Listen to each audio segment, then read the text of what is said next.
یہ مہینہ ربیع الاول کا مہینہ رسول پاک صلی اللہ علیہ وسلم کی ولادت اور آپ کی وفات مبارکہ کا مہینہ ہے، اور بالخصوص پاکستان سمیت پوری دنیا میں مسلمان اس مہینے میں آپ کو عام روٹین اور معمول سے زیادہ یاد کرتے ہیں، اور ساتھ ہی ساتھ ایک تہوار بھی مسلمانوں کے ایک طبقے نے منانا شروع کر دیا ہے، اور آپ جا بجا یہ دیکھتے ہیں آمد مصطفیٰ مرحبا کے نعرے بھی لگائے جاتے ہیں، بینرز آویزاں کیے جاتے ہیں، جہاں اللہ تعالیٰ رسول پاک صلی اللہ علیہ وسلم کی آمد کا مقصد بیان فرما رہے ہیں کہ پاک ہے وہی ذات جس نے اپنے رسول کو بھیجا ہدایت اور حق کے ساتھ، دین حق کے ساتھ، اور اس لیے بھیجا تاکہ لیظہرہ علی الدین کلہ، کہ وہ تمام باطل ادیان پر اللہ کے دین کو غالب کر دیں، وکفیٰ باللہ شہیدہ، اور اللہ تعالیٰ ہی اس کامیابی اور اس غلبہ اسلام کے لیے اس کی شہادت کافی ہے۔ یہ بات تو طے ہے کہ اللہ تعالیٰ نے بالآخر اس دین کو غالب کرنا ہے، ہاں فیصلہ ہمارا ہوگا کہ ہم اس دین کے غلبے کے لیے کام کر رہے ہیں یا اپنی خواہشات کے غلام اور اپنی مرضی کے غلام ہو کر اصل میں مشن مصطفیٰ صلی اللہ علیہ وسلم سے روگردانی کرنے والوں میں ان کی صف میں شامل ہو چکے ہیں۔ ہمارا سارا زور تہوار منانے پر ہے یا رسول اکرم صلی اللہ علیہ وسلم کے لائے ہوئے دین کو آگے پھیلانے اور پہنچانے پر ہمارا زور ہے؟ یہ بڑے اہم دن ہیں اور بڑا اہم فیصلہ ہے ہماری زندگی کا کہ ہم آپ کی ولادت کے جشن منا رہے ہیں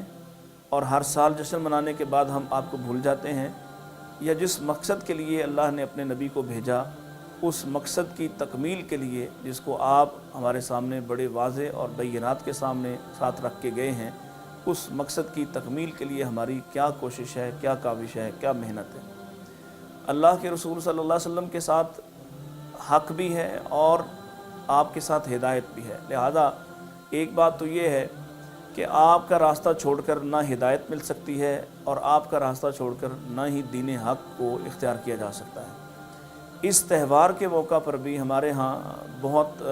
محنت کوشش کی جاتی ہے اور بہت سارا پیسہ جو ہے اس کو لٹایا جاتا ہے، اور نبی پاک علیہ السلام کی محبت کے نام پر یہ سب کچھ کیا جاتا ہے۔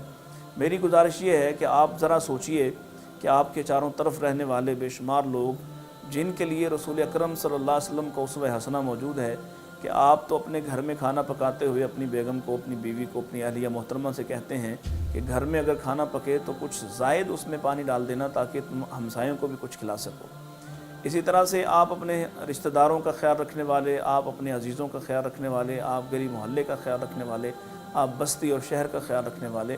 ہم کیا کر رہے ہیں اس بات پہ غور کرنے کی ضرورت ہے۔ دوسری بات یہ ہے کہ اللہ نے یہاں ارشاد فرمایا لیظہرہ علی الدین کلہ، اللہ نے اپنے رسول کو اس لیے بھیجا ہے تاکہ ادیان باطلہ اور ان کی رسومات باطلہ کے خلاف حقیقت کھول دی جائے اور اللہ کا دین غالب آ جائے۔ کیا اللہ کا دین جو ہے وہ اس طرح کی مختلف چیزوں کی اجازت دیتا ہے؟ کیا رسول اللہ صلی اللہ علیہ وسلم کی ولادت کو منانا دین ہوتا تو اللہ کے نبی صلی اللہ علیہ وسلم اس کے لیے کوئی لائے عمل نہ اختیار کرتے، یا آپ کے بعد کے صحابہ اور آپ کے جانشین اور آپ کے خلفاء کیا آپ کی ولادت کا یہ دن اس طرح سے نہ مناتے؟ اگر انہوں نے نہیں منایا اور محبت میں وہ سب سے آگے بڑھے ہوئے، عقیدت اور احترام میں وہ سب سے آگے بڑھے ہوئے کہ اللہ تعالیٰ نے ان کی محبتوں کے سرٹیفکیٹ آسمان سے جاری فرمائے ہیں کہ یہ سب رسول اکرم صلی اللہ علیہ وسلم سے محبت کرنے والے ہیں۔ خیبر کے موقع پر رسول اکرم صلی اللہ علیہ وسلم نے ارشاد فرمایا تھا، کل میں جھنڈا اس کو دوں گا جو اللہ اس کے رسول سے محبت کرتا ہوگا اور جس سے اللہ اس کے رسول بھی محبت کرتے ہوں گے۔ اور حضرت عمر رضی اللہ عنہ فرماتے ہیں کہ میری زندگی میں یہ واحد رات ہے جو میں نے ساری رات جاگ کر گزاری اس خیال سے اور اس خواہش سے اور اس دعا کو کرتے ہوئے کہ الہی میں بھی تو تیرے ساتھ اور تیرے نبی کے ساتھ محبت کرتا ہوں، کل صبح جو فیصلہ ہوگا کہ تو بھی میرے ساتھ محبت کرتا ہے، تیرے نبی مجھ سے محبت کرتے ہوں، یعنی جھنڈا مجھے مل جائے، علم مجھے مل جائے، کمان مجھے مل جائے۔ ساری رات جا کے میں دعا کرتا رہا، لیکن جب صبح ہوئی اور رسول اکرم صلی اللہ علیہ وسلم کے سامنے سارے لوگ پیش ہوئے تو آپ نے پوچھا کہ علی رضی اللہ عنہ کہاں ہیں، اور پھر آپ نے حضرت علی رضی اللہ عنہ کو وہ جھنڈا، وہ علم، وہ کمان عطا فرما دی۔ وہ یہ ثابت ہو گیا کہ حضرت علی رضی اللہ عنہ بھی وہ شخص ہیں جو اللہ اس کے رسول سے محبت کرتے اور جن سے اللہ اس کے رسول بھی محبت کرتے، لیکن خود حضرت علی رضی اللہ عنہ اہل بیت کا حصہ ہونے کے باوجود بھی نبی پاک علیہ السلام کے بعد 30 سال کم و بیش زندہ رہے ہیں، اور ان 30 سالوں میں حضرت علی رضی اللہ عنہ نے ایک مرتبہ بھی ایسا کوئی جشن اور ایسی کوئی یاد نہیں منائی، اور اس کے بعد 4 سال آپ بلا شرکت غیر، یعنی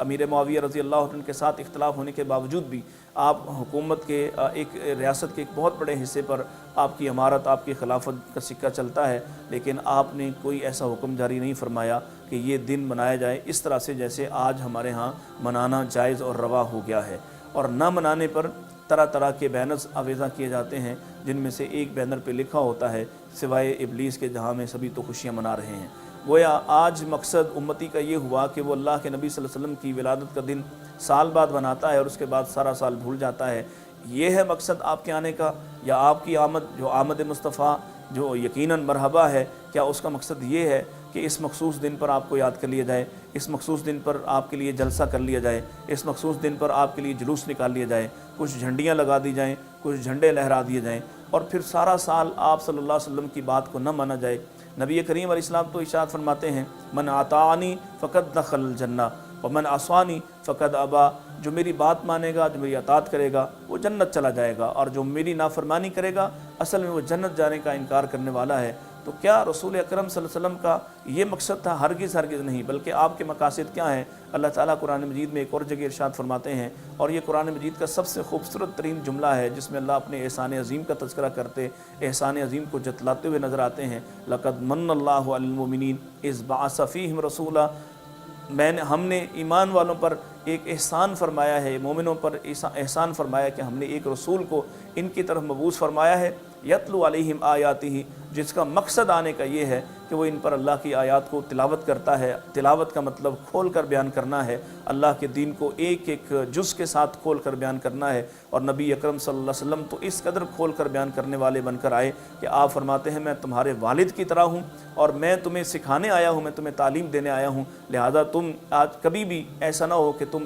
پخانہ پیشاب کرتے ہوئے قبلہ رخ ہو جاؤ، اپنا رخ ادھر کر لو، ولا یستدبرھا، اور کبھی اپنی پشت کو بھی اس طرف نہ کرنا، ولا یستنج من، اور کبھی دائیں ہاتھ سے استنجا نہ کرنا۔ آپ تو اتنی معمولی اور سطحی باتیں جو بالکل ایک بنیادی باتیں ہیں وہ بھی آپ سکھانے آئے۔ نبی پاک علیہ السلام جو دین کو کھول کر بیان کرنے کی ذمہ داری لے کر آئے تھے، کیا یہ ہو سکتا ہے کہ وہ دین کا اتنا بڑا جزو اور اتنا بڑا معاملہ جو ہے اس کو بیان نہ کرتے؟ اور اگر یہ میلاد منانا اور اس دن پر خوشیاں منانا جائز اور روا ہوتا تو نبی اکرم صلی اللہ علیہ وسلم دین کا یہ بہت بڑا اور بنیادی جز یقیناً بتا کر جاتے۔ آپ کے بارے میں یہ سوچا نہیں جا سکتا کہ دین کا کوئی حصہ آپ چھپا کر گئے ہوں یا نہ بتلا کر گئے ہوں۔ اسی طرح دوسری بات میں فرمایا کہ یتلو علیہم آیاتہ ویزکیہم، تزکیہ کرنے آئے۔ نبی پاک علیہ السلام تو لوگوں کو ان کے دلوں کو صاف کرنے آئے۔ آپ صلی اللہ علیہ وسلم نے ایسا ماحول بنایا۔ یہ ہے آمد مصطفیٰ کے مراحل کہ آپ آئے تو آپ نے زانیوں کو زنا سے رک جانے کی ایسی تعلیم دی کہ وہ خود کہتے ہیں کہ جیسے آپ نے سکھایا اس کے بعد ہمیں کسی اور کے سکھانے کی ضرورت پیش نہیں آئی۔ ایک آتا ہے اور آ کے کہتا ہے میں زنا کے بغیر نہیں رہ سکتا، اور نبی اکرم صلی اللہ علیہ وسلم نے اس کا ہاتھ پکڑ کے صرف چند ایک سوال پوچھے تھے، کیا تو اپنی ماں کے ساتھ، بہن کے ساتھ، بیٹی کے ساتھ، پھپھی کے ساتھ پسند کرتا ہے؟ اور اس کا ایسا علاج ہوا کہ اس کے بعد اس کے دل میں گناہ کا خیال بھی نہیں آتا ہے۔ آپ یہ کام کرنے آئے تھے۔ وَيُعَلِّمُهُمُ الْكِتَابَ وَالْحِكْمَةَ، اور آپ کتاب و حکمت کی تعلیم دینے آئے تھے۔ وہ کتاب و حکمت جو آسمان والے نے آپ کے سینے پر نازل فرمائی ہے، اس کی ایک ایک بات کو کھول کر بیان کرنے والے آئے تھے۔ اس کتاب و حکمت کے اندر، اس کتاب شریعت کے اندر عید میلاد النبی کا کوئی جزو نہیں موجود ہے۔ 2 عیدوں کے احکام تمام شریعت کے اندر موجود ہیں، حدیث کی تمام کتب کے اندر موجود ہیں، عیدین کے ابواب موجود ہیں، عیدین کے احکام موجود ہیں، عیدین کے اندر کیا کرنا ہے یہ موجود ہے، لیکن نبی اکرم صلی اللہ علیہ وسلم کی ولادت کے اس دن کو اس طرح سے منانا، اس کا کوئی حکم موجود نہیں ہے، بلکہ اس دن کو یقینی طور پر آپ کی وفات مبارکہ ہوئی، اس میں ہمیں کیا رویہ اور کیا طرز عمل اختیار کرنا چاہیے، یہ سوچنے کی باتیں ہیں۔ آمد مصطفیٰ کے تمام مقاصد یقیناً اللہ کی مرضی کے تابع اور مطابق تھے، اور کوئی ایک بھی مقصد ایسا نہیں ہے جس کو آج کی امت نے اختیار کر رکھا ہے۔ میری دعا ہے اللہ تعالی ہمیں نبی پاک علیہ السلام کے آنے کے صحیح مقاصد ان کو سمجھنے کی توفیق عطا فرمائے، اور محبت کے ساتھ لوگوں کو واپس اس مشن پر جو مشن رسول اللہ صلی اللہ علیہ وسلم کا مشن تھا اس پر واپس لانے کی توفیق عطا فرمائے۔